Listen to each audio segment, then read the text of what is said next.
तेरे हत्थां दा खिडौना हां मैं दातिया, जिवें मर्जी तू मैनू नचाई जा।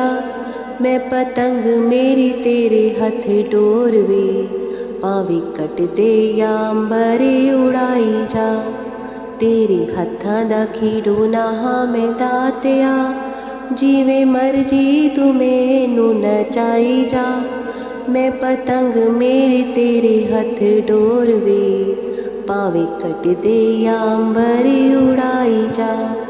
तेरे हत्थां दा खिडौना हां मैं दातिया। ओम साईं राम। साईं बाबा सबकी रक्षा करना और सही राह दिखाना। श्री साईं सच्चरित्र अध्याय 42।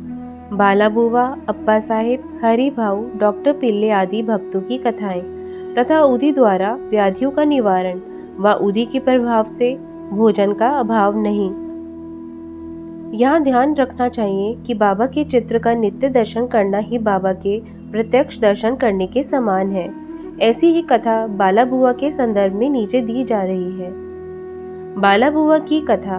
बाला बुआ का पूरा नाम बाला बुआ सुतार था। वे मुंबई के रहने वाले एक भक्त थे। अपने भक्ति भाव संतों जैसे आचरण के कारण लोग उन्हें आधुनिक तुकाराम कहा करते थे। वे 1917 में शिरडी पधारे। मस्जिद में पहुंचकर जब उन्होंने बाबा के दर्शन करके उनके चरणों में प्रणाम किया तो बाबा बोले कि इन्हें तो मैं 4 वर्षों से जानता हूँ। यह सुनकर बाला बुआ आश्चर्यचकित रह गए। वे विचार करने लगे कि वह तो शिरडी में पहली बार ही आए हैं, फिर बाबा उन्हें 4 वर्षों से कैसे जानते हैं। जब बाला बुआ ने गहन मनन किया तो बाबा के कथन की यथार्थता उन्हें समझ में आ गई। वे मन ही मन विचार करने लगे कि संत वास्तव में ही सर्वव्यापी सर्वज्ञाता होते हैं। वे कितने दयालु होते हैं। मैं तो केवल उनके चित्र को ही नमन किया करता था, फिर भी इन्हें सब ज्ञात हो गया। अप्पा साहेब की कथा। उनका पूरा नाम अप्पा साहेब कुलकर्णी था। 1917 में उनका तबादला ठाणे में हो गया। यह प्रभाव बाबा के चित्र के पूजन करने का था। अप्पा साहेब ने बाला साहेब भाटे से श्री साईं बाबा का एक चित्र लिया था। उस चित्र का वे नित्य पूजन करते थे। वे बाबा के चित्र के आगे नित्य पुष्प, चंदन व नैवेद्य अर्पित किया करते थे। उनकी एक बार बाबा के दर्शनों की भी अभिलाषा थी। अप्पा साहिब जब ठाणे में थे, उन्हें एक बार भिवंडी जाना पड़ गया। वहां से 1 सप्ताह तक लौटना संभव नहीं था। उनकी गैर हाजिरी में एक दिन दोपहर को उनके घर एक फकीर आया। फकीर की सूरत बाबा के चित्र से काफी मिलती जुलती थी। इसलिए अप्पा साहेब कुलकर्णी की पत्नी व बच्चों ने फकीर से पूछा कि कहीं आप शिरडी के श्री साईं बाबा तो नहीं हैं। तब फकीर ने कहा कि मैं तो उनका सेवक हूँ और उनके कहने पर ही आप लोगों की कुशल क्षेम पूछने यहाँ आया हूँ। फिर फकीर ने दक्षिणा मांगी तो श्रीमती कुलकर्णी ने 1 रुपया भेंट कर दिया।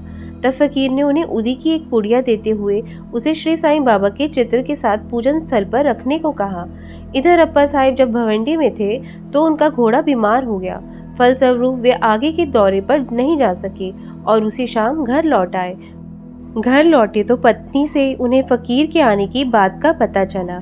इस पर उनका मन अशांत हो गया कि वे फकीर के दर्शन नहीं कर सके।